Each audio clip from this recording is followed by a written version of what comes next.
no me avergüenzo del Evangelio, dice Pablo.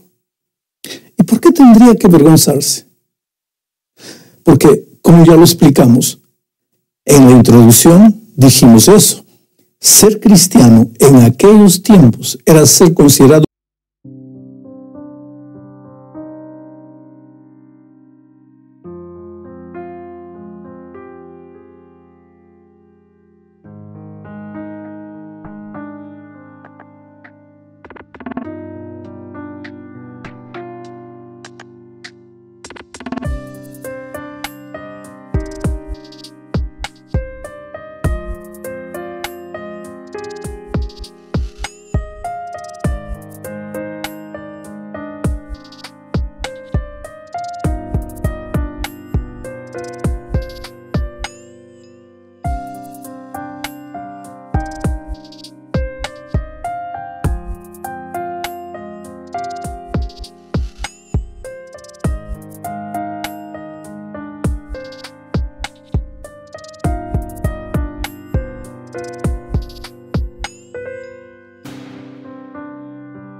un paria, un rebelde contra el gobierno de Roma. Nadie en sana conciencia quería ser identificado con aquel grupo de gente fanática y rebelde. Pero a pesar de eso, Pablo afirma que no se avergüenza del Evangelio. La palabra griega que se traduce como Evangelio significa buena nueva, noticia maravillosa. ¿Y cuál es la buena nueva que Pablo anuncia? Que el ser humano no necesita más mirar al futuro simplemente con la esperanza de que un día vendría el Mesías, porque el Mesías ya es una realidad en la persona de Cristo, que vino y murió en la cruz, pagando con su muerte la deuda que los seres humanos habían contraído por causa de la desobediencia. Sin duda ninguna, no podría haber noticia mejor que esta. Bueno, la otra palabra que debemos considerar es la palabra poder. Pablo afirma que el Evangelio es poder. ¿Poder para qué? Primero, poder para derrotar al enemigo de Dios. Poder para quebrar las corrientes de esclavitud que aprisionan a los seres humanos. Todos los hombres estábamos bajo la deuda del pecado. Y el pago de esa deuda era la propia vida. Pero el ser humano no quería morir. Y estaba en una situación desesperante. Entonces aparece Jesús y muere en lugar del hombre. Y ahora el enemigo de Dios no tiene otra salida sino liberar al hombre. El ser humano está rescatado. Por eso el Evangelio es poder. Pero además de eso, el Evangelio es poder para transformar al ser humano pecador en una nueva criatura. Esa es la buena nueva del Evangelio. Y por eso es poder. Mira este ejemplo. Yo conocí a Andrés en una de las ciudades más violentas del mundo. Tenía fama de malo. Había pasado varios años en la prisión pagando por sus crímenes. Pero fue en la cárcel que el Evangelio lo transformó.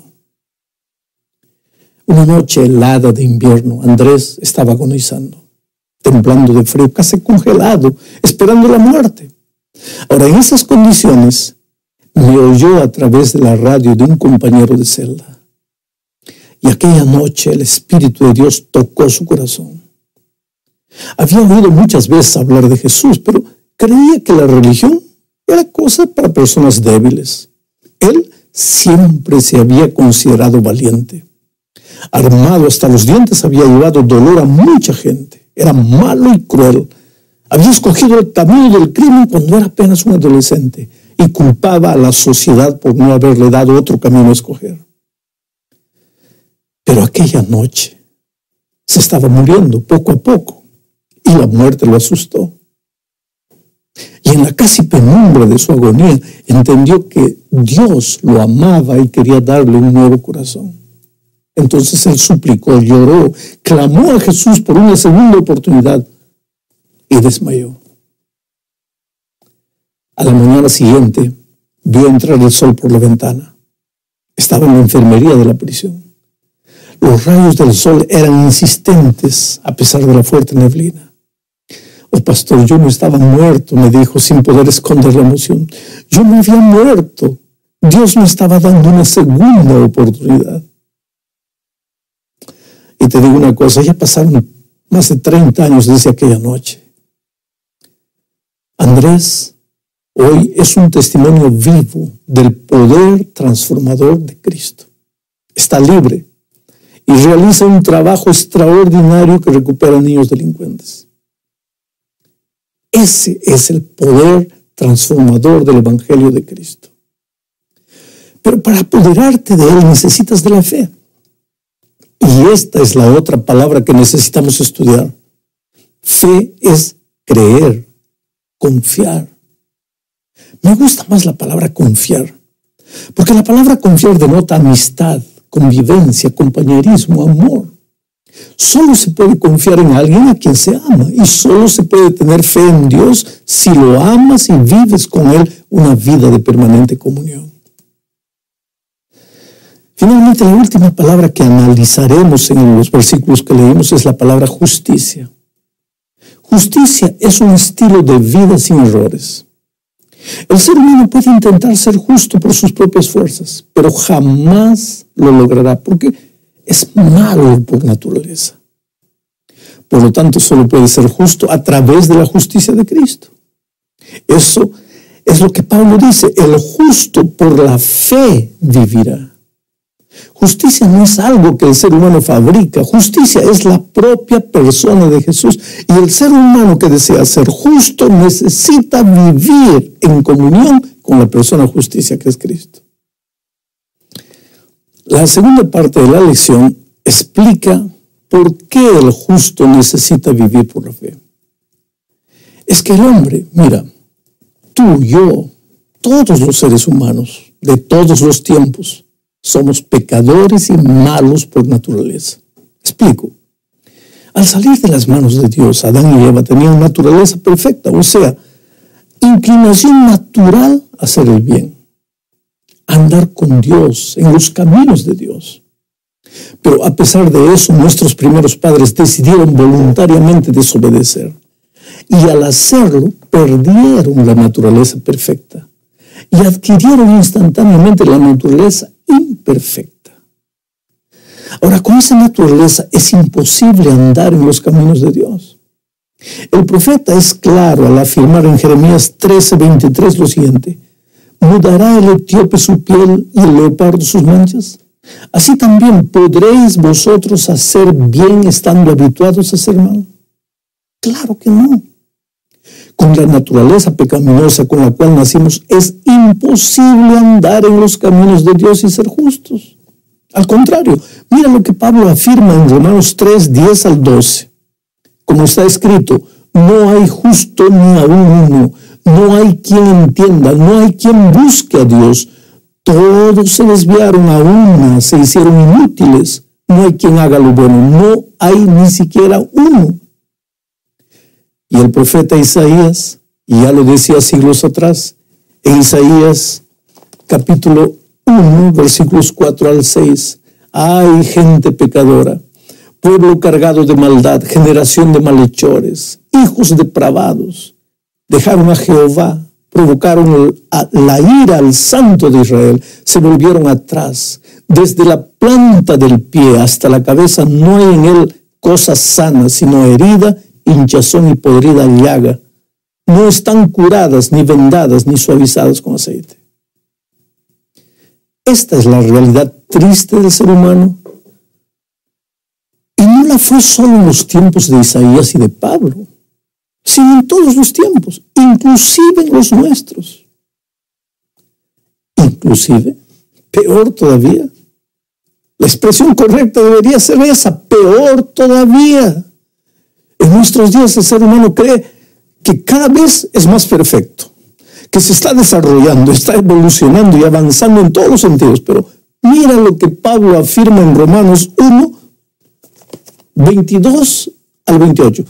Pretendiendo ser sabios, se hicieron necios y cambiaron la gloria del Dios incorruptible por imágenes de hombres corruptibles, de aves, de cuadrúpedos y de reptiles, por lo cual también los entregó Dios a la inmundicia en los apetitos de sus corazones, de modo que deshonraron entre sí sus propios cuerpos, ya que cambiaron la verdad de Dios por la mentira, honrando y dando culto a las criaturas antes que al Creador.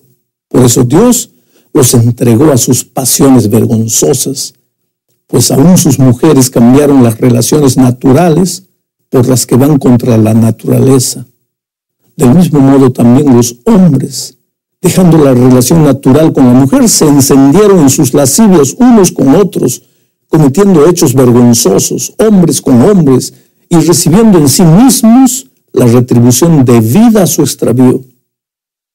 Como ellos no quisieron tener en cuenta a Dios, Dios los entregó a una mente depravada para hacer cosas que no deben.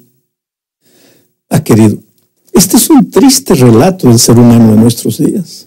No hay duda, es el hombre de nuestros días. La penúltima parte de la lección de esta semana nos lleva a considerar el pecado de los que están en la iglesia. Sí, porque en Romanos 1 Pablo está hablando de la gente que niega a Dios, que no vive con Dios, que vive como si Dios no existiese. Pero en Romanos 2, 3 y 4 el apóstol habla de los que creemos, o por lo menos nos creemos con el derecho de ver a los pecadores impenitentes y de juzgarlos. Mira lo que dice. Y tú, hombre, que juzgas a los que hacen tales cosas y haces lo mismo, ¿piensas que escaparás del juicio de Dios? ¿O menospreciáis las riquezas de su benignidad, paciencia y generosidad, ignorando que su benignidad te guía al arrepentimiento? Oh, querido, aquí Pablo está hablando de los que, conociendo los caminos de Dios, caemos en los mismos pecados, solo que escondidos, y creyendo que nadie nos ve. Pero el apóstol pregunta, ¿menospreciáis la benignidad de Dios? Delante de este triste cuadro, ¿cuál es la única salida? Cristo. No hay otro nombre en el que podamos ser salvos. Jesús es nuestra única esperanza, pero para que el poder del Evangelio funcione, necesitamos arrepentirnos. El texto que ya leímos afirma que es la benignidad de Dios que nos conduce al arrepentimiento. ¿Sabes? Nadie, querido, nadie se arrepiente por sus propias fuerzas. Inclusive el arrepentimiento es un don de Dios. Si tratas de arrepentirte por tus propias fuerzas, puedes caer en el terreno peligroso del remordimiento. Y el remordimiento no es arrepentimiento. El remordimiento es el miedo que sientes por las consecuencias que el pecado te trae. Pero el arrepentimiento es sentir dolor por haber herido el corazón de Dios y apartarse inmediatamente del mal. Y eso es un don divino. Ahora, todo lo que necesitas es correr a sus brazos y decirle: Señor, mi corazón es duro.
He caído muchas veces y ya no siento dolor por haber herido tu corazón. Si depende de mí, estoy perdido. ¿Puedes hacer un milagro en mi corazón?